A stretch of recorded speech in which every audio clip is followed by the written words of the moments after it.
à tous, nous sommes en Floride, à West Palm Beach, à l'Ibis Golf Club, World Class Golf, en compagnie de Stéphane Chauffour. Bonjour Stéphane. Bonjour Michel, bonjour à tous. Pour une séance technique, suite à une séance d'entraînement physique avec Joe Eddy, qui est le maître du physique dans le monde et qui entraîne les meilleurs joueurs du monde. Voilà, dans son centre à Jupiter. C'était une séance impressionnante qu'on a pu suivre. Stéphane y a évidemment participé puisqu'il est entraîné là-bas par Joe Eddy régulièrement chaque semaine pour préparer le Champions Tour. Tout à fait. Et on va vous faire profiter aujourd'hui donc de cette séance d'entraînement technique pour parler de 3 points essentiels mais qui font un seul système, c'est-à-dire en premier le chemin du club, le fonctionnement des hanches et la compression de la balle. Donc 3 points d'attention pour évidemment un seul système, mieux frapper les balles. Donc il y a vraiment un lien fort entre la physique et le physique et la technique. Un très très gros lien effectivement. Et d'ailleurs Joe Eddy base beaucoup son entraînement sur le gainage et sur la rotation des hanches justement pour aider les gens à avoir une meilleure compression de balle et un meilleur chemin de club. C'est donc ce que nous vous proposons tout de suite. Merci Stéphane et merci de ton accueil ici à l'Ibis Golf Club. Avec plaisir.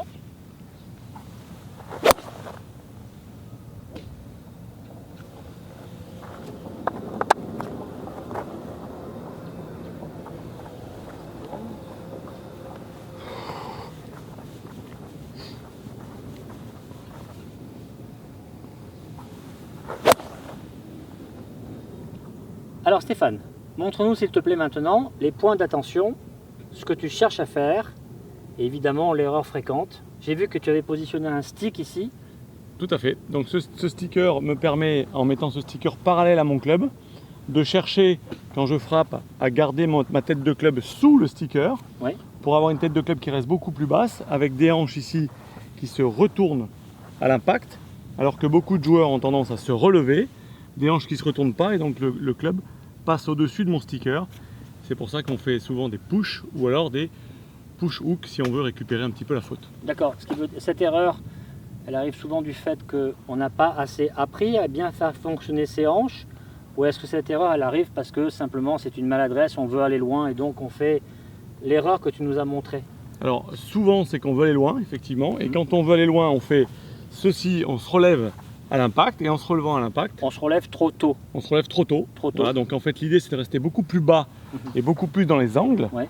Et plus on reste dans les angles, plus le chemin du club est bon, et plus le club reste en bas. Et dans ces cas-là, le chemin du club étant bon, l'impact est bien meilleur et la trajectoire de la balle aussi. La compression est meilleure et la direction de la sortie de la balle initiale est tout de suite devant, Tout à tout de fait. suite bien droite. Devant et aussi plus basse. C'est aussi pour ça que les bons joueurs ont des trajectoires qui sont basses au départ. C'est pour ça qu'on appelle ça balle terre. Les trajectoires sont basses et elles partent un peu plus en l'air par la suite. Alors que les joueurs amateurs ont tendance à faire des balles directement vers le ciel. Très bien. On va essayer ça. Donc là, tu as pris quoi comme fer? J'ai un fer 4, C'est pas rien. c'est pas rien. Fantastique. Bravo.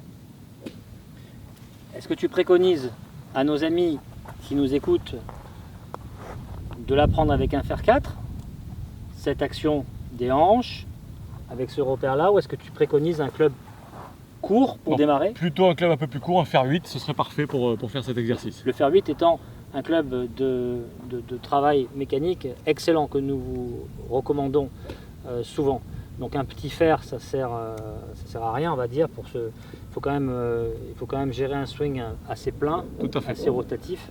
Un petit fer nous mettrait dans trop de verticalité. Tout à fait. De là à le faire avec un fer 4.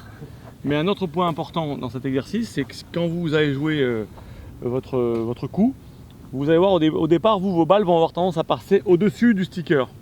Parce que comme vous faites un mouvement de bas en haut, vos balles vont monter assez vite. L'idée, avec tous les clubs, même avec un fer 8, c'est que le club passe sous le sticker, mais que la balle aussi passe sous le sticker. Ah, donc il faut... Si vous cherchez à faire passer la balle sous le sticker, c'est que D'accord. vous aurez eu un bon chemin de club, mais donc un bon chemin de corps.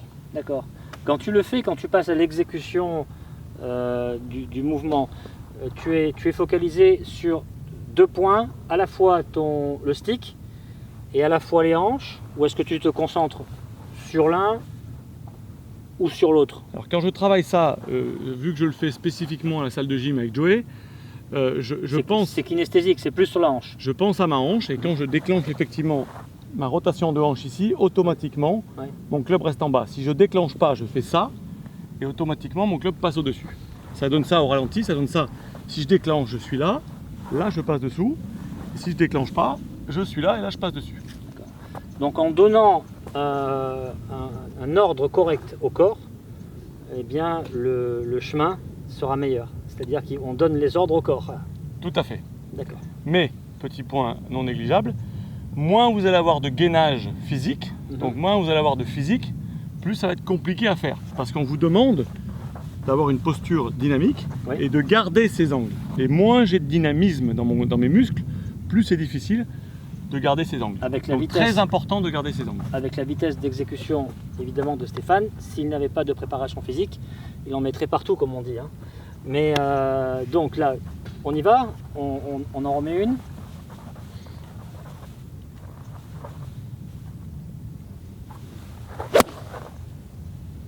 Ouais, c'est encore fantastique, hein. C'est vraiment très bien. Alors, est-ce qu'on peut le faire au ralenti, c'est-à-dire doucement au début pour bien comprendre?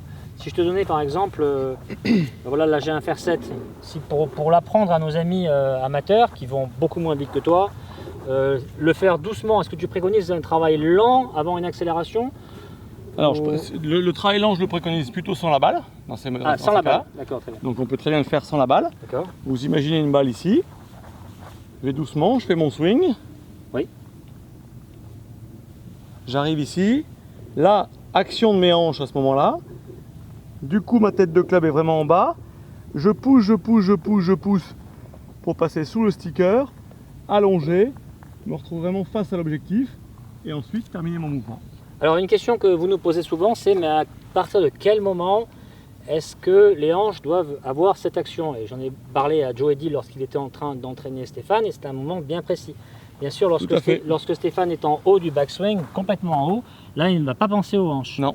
Au début, Je redescends, là je suis là. avec les bras. Oui. Et quand les bras sont à peu près ici, Au niveau des hanches. au niveau des hanches, à ce moment-là, il y a une action forte d'effacement de la poche gauche, donc pour les droitiers, et qui fait qu'il le place dans une position parfaite ici pour l'impact. Tout à fait.